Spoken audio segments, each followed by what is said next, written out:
Bonjour Adnan Adjioui, merci beaucoup de participer au deuxième podcast des rencontres responsabilité performance. Moi et toute mon équipe, on est absolument ravis de te recevoir. On s'était mis d'accord, parce qu'on se connaît bien tous les deux, on s'était mis d'accord que ce podcast serait tout ce que Adnan Adjioui n'a jamais dit. Parce que Adnan Adjioui dit beaucoup de choses intéressantes. Et là, on voudrait un peu s'aventurer avec vous sur des sentiers qu'on n'a pas toujours abordés. Alors, en préparant notre entretien d'aujourd'hui, je me suis demandé comment j'allais vous présenter. Et je me suis dit, mais c'est compliqué comme exercice. Alors, de manière assez studieuse, je me suis dirigée vers votre profil LinkedIn et j'ai découvert que vous vous qualifiez de Social Business Impact Enthusiast, Catalyst, Smart Worker, ce que je confirme. Vous êtes clairement celui qui mène nos réflexions hors des sentiers battus. Vous nourrissez cette même réflexion pour nous montrer que lorsqu'il s'agit de développement, d'autres possibles sont possibles, d'autres sillons sont possibles. Vous êtes un infatigable moteur, vous prenez votre bâton de pèlerin de Rabat à Alger, à Bombay et dernièrement à Téhéran pour nous parler d'impact, d'inclusion, d'innovation sociale. Vous avez créé des incubateurs comme celui-là d'Airspace qui nous accueille aujourd'hui. Est-ce que ma description de vous jusque-là est juste ? J'aime bien le bâton de pèlerin, je l'appellerai plutôt bâton de pèlerin avec un tapis volant pour transmettre les idées à qui voudrait bien les entendre. Très bien. Et ma première question pour vous, c'est à quel moment, et sans faire de jeu de mots, à quel moment s'est opéré le déclic ? Alors, le jeu de mots est difficile, mais je pense que ça date à peu près d'une dizaine d'années.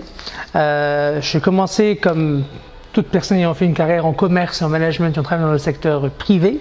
Je me suis posé la question, alors il y a beaucoup d'argent qui se fait, il y a beaucoup de valeur qui se fait, mais malheureusement cette valeur n'est pas forcément partagée chez tout le monde. Et d'où là les concepts d'entrepreneuriat social, de social business ont commencé à émerger. J'ai commencé à les découvrir, je me suis dit, finalement, ça pourrait être une solution pour créer un monde beaucoup plus juste parce qu'in fine, tout le monde est égoïste, on veut tous vivre bien. Alors pour vivre bien, il faut que tous ensemble, qu'on puisse vivre bien.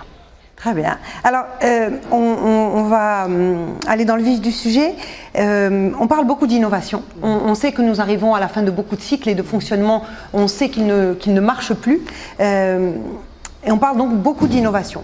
Et on parle beaucoup d'innovation sociale et aux rencontres responsabilité performance. On va dédier nos travaux de cette année 2018 à l'innovation sociale. Vous la qualifiez comment, l'innovation sociale ? Alors, moi j'aime bien le beaucoup, mais je te dirais beaucoup, ça dépend de où est-ce qu'on en parle.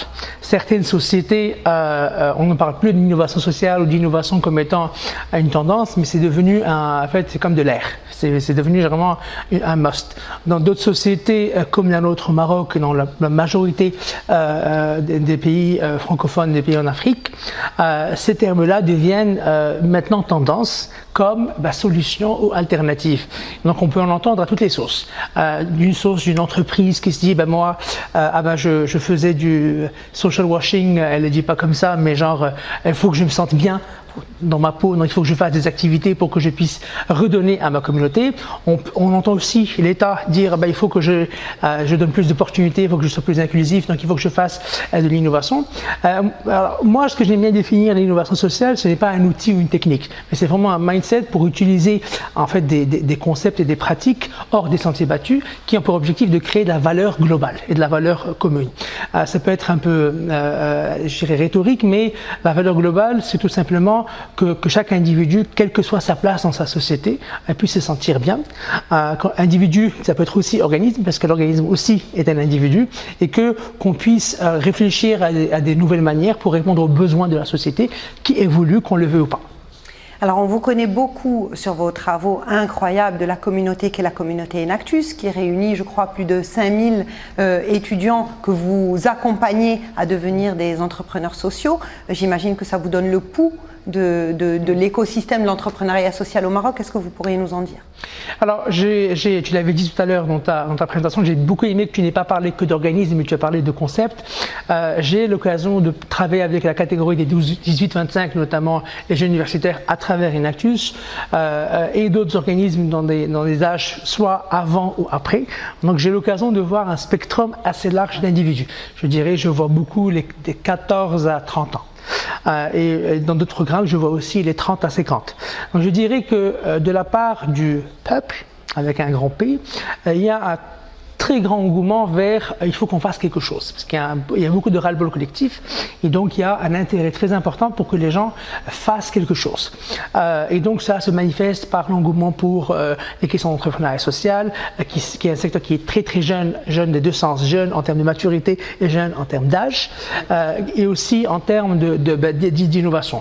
Là, moi actuellement, je parle avec beaucoup de personnes, j'ai moins de difficultés à convaincre ou à sensibiliser quelqu'un à passer à l'action quand il est jeune, de maturité et d'âge, que quelqu'un qui a beaucoup plus de difficultés à sortir de son statu quo. Et ça, c'est pas une question d'âge, mais c'est beaucoup plus une question d'une habitude en fait d'un certain type de confort. Mais en même temps, ces gens qui sont dans un certain type de confort, ça ne les empêche pas de critiquer tout ce qui est critiquable, surtout quand ils ont des enfants ou autres. Et donc le secteur ou le sujet que tout le monde adore critiquer, c'est l'éducation.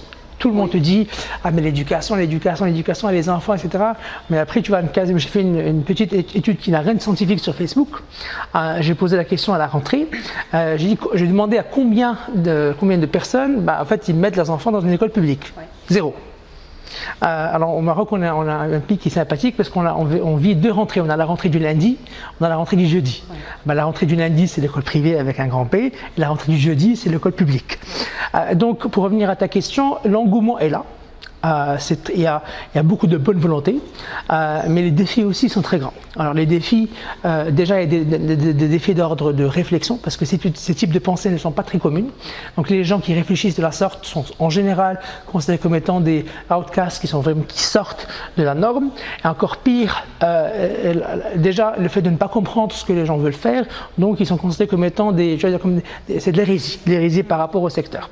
Alors deuxième type de défi, c'est un défi institutionnel, parce que déjà, moi les gens te disent c'est difficile d'être entrepreneur au Maroc.